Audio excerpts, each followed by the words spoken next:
நீங்க இந்த போட்டோல பார்க்கிறது காசாவுடைய தற்போதைய நிலை கிடையாது. மாற்றமாக இஸ்ரேலுடைய தலைநகர் டெல் அவீவுடைய நிலை தான் இது. நேற்றிரவு ஈரான் மேற்கொண்ட பயங்கரமான தாக்குதலின் காரணமாக இஸ்ரேலுடைய முக்கியமான பல இடங்கள் சேதமாக்கப்பட்டிருக்குது. எந்த அளவுக்கு சர்வதேச ஊடகங்கள் சொல்லுதுன்னு சொன்னால் 42 வருடங்களுக்கு பின்னால இஸ்ரேல் இப்படியாப்பட்ட மோசமான ஒரு தாக்குதலை சந்தித்திருக்குது. என்ன நடந்தது முழுமையாக இதை பற்றி இந்த வீடியோவில் பார்ப்போம். சேனலுக்கு ஃபர்ஸ்ட் வந்திருந்தா மறக்காம சப்ஸ்கிரைப் செய்யுங்க, மற்றவங்களுக்கும் ஷேர் செய்யுங்க, அதிக பயனுள்ளதாக இருக்கும்.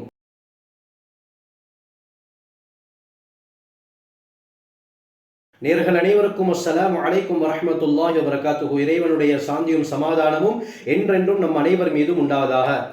மத்திய கிழக்கை எடுத்துக்கொண்டால் தற்பொழுது பதட்டமான சூழ்நிலை காணப்படுது. முந்தா நாள் என்ன நடந்ததுன்னு சொன்னால், அந்த நியூக்ளியர் அதாவது அணு ஆயுதங்கள் உற்பத்தி செய்யக்கூடிய இடங்களை இலக்காக வைத்து இஸ்ரேல் 200 விமானங்களில் பயங்கரமான தாக்குதலை தெஹ்ரான் உட்பட பல இடங்களிலே தாக்குதலை நடாத்திருந்தார்கள். இதன் காரணமாக ஈரானுடைய முக்கியமான 2 இராணுவ தளபதிகள், இதே போல 6 அணு விஞ்ஞானி, ஒரு பெண், ஒரு குழந்தை உட்பட மரணித்திருக்கிறார்கள். இந்த தாக்குதலுக்கு பின்னால ஈரான்ல மிகப்பெரிய போராட்டம் நடந்தது. மக்கள் வீதியில இறங்கி இதற்கு பழிக்கு பழி வாங்க வேண்டும், உடனடியாக இதற்கு பதிலளிக்க வேண்டும் என்று ஈரான் அரசாங்கத்தை கேட்டுக்கொண்டார்கள். அதற்கமைய நேற்று வெள்ளிக்கிழமை அன்று மிகப்பெரிய ஒரு தாக்குதல் இஸ்ரேலின் மீது நடந்திருக்கிறது. வரலாறு காணாத தாக்குதல் என்று தான் நிபுணர்கள் இதற்கு சொல்கிறார்கள். ஏன்னு சொன்னால், இதுவரைக்கும் இஸ்ரேலில் இப்படியாப்பட்ட சேதம் ஏற்படல. சொல்ல போனால் 42 வருடங்களுக்கு பிறகு மிகப்பெரிய சேதம் இஸ்ரேலில் ஏற்பட்டிருக்கிறது. அதுவும் குறிப்பாக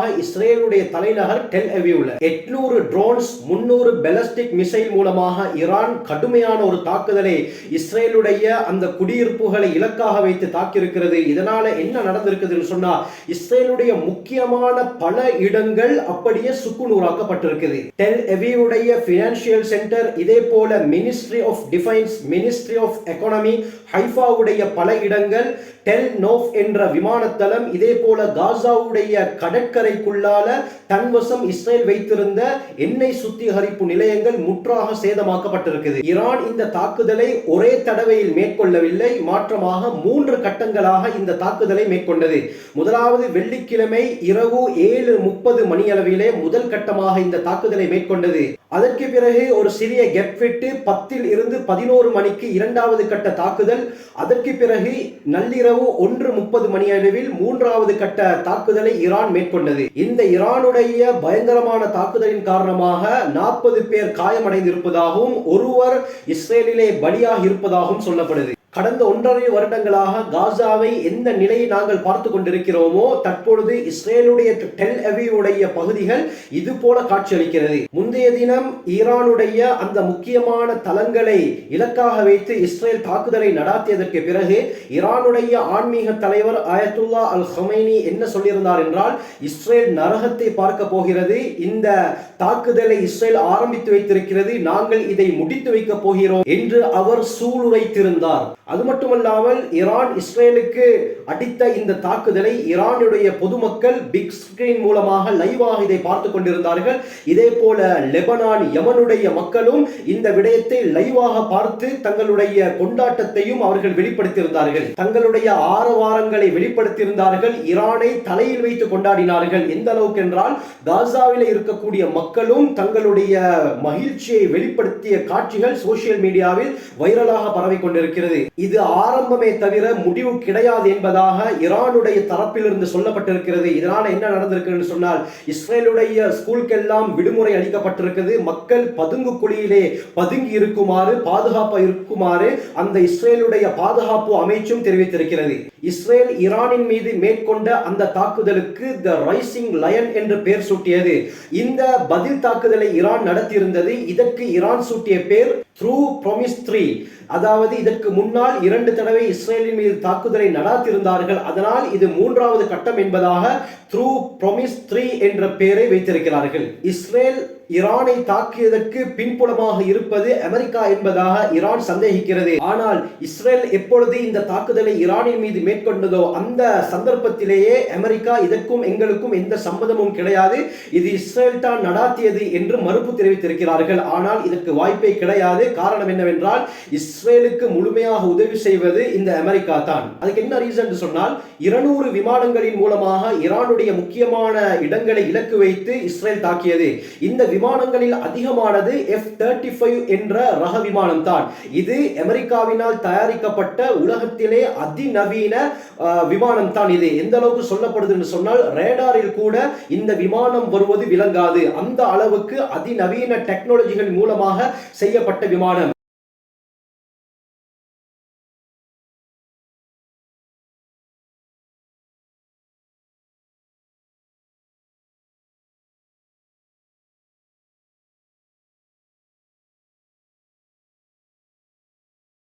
இப்படியாப்பட்ட அமெரிக்காவிலே மேனுஃபேக்சர் செய்யப்பட்ட விமானங்களின் மூலமாகத்தான் இஸ்ரேல் ஈரானின் மீது தாக்குதலை நடாத்தியது. அது மட்டுமல்லாமல் ஈரான் தற்பொழுது அடிக்கடி ஒரு விடயத்தை சொல்லிக் கொண்டிருக்கிறது. என்னவென்றால் இந்த F-35 என்ற விமானத்தில் ஒன்றை நாங்கள் சுட்டு வீழ்த்தியிருக்கிறோம். ஆனால் இதற்கு இஸ்ரேல் மறுப்பு தெரிவித்திருக்கிறது. எந்த விமானத்தையும் ஈரான் தகர்க்கவில்லை. ஆனால் கண்ணியமானவர்களே, இந்த விடயத்தை நாங்கள் பார்க்கும் பொழுது 200 விமானங்கள் ஒரு நாட்டை அடிக்கும் பொழுது இந்த விமானங்களில் ஏதாவது ஒன்றுக்கும் ஏற்படுவது சகஜம்தான். அந்த அடிப்படையில் ஈரான் தங்களை பாதுகாத்துக் கொள்வதற்காக இந்த விமானங்களின் மீது தாக்குதல் நடாத்தி அதன் மூலமாக 2 விமானங்களை சுட்டு வீழ்த்தியிருப்பதாக சொல்லப்படுது.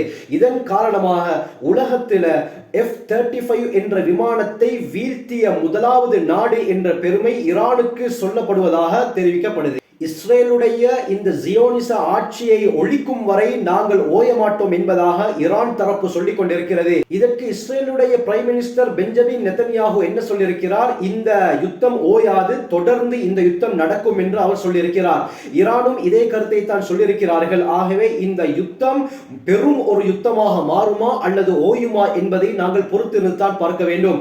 மத்திய கிழக்கில் தற்பொழுது பெரும் பதட்ட சூழ்நிலை காணப்படுகிறது. இதனால முழு உலகத்தில் பொருளாதாரத்தில் மாற்றம் ஏற்படுவதற்கு வாய்ப்பு இருப்பதாக, குறிப்பாக இந்த கச்சா எண்ணெயுடைய விலையில் மிகப்பெரிய மாற்றம் அதிகரிப்பு ஏற்பட இருப்பதாக சொல்லப்படுது.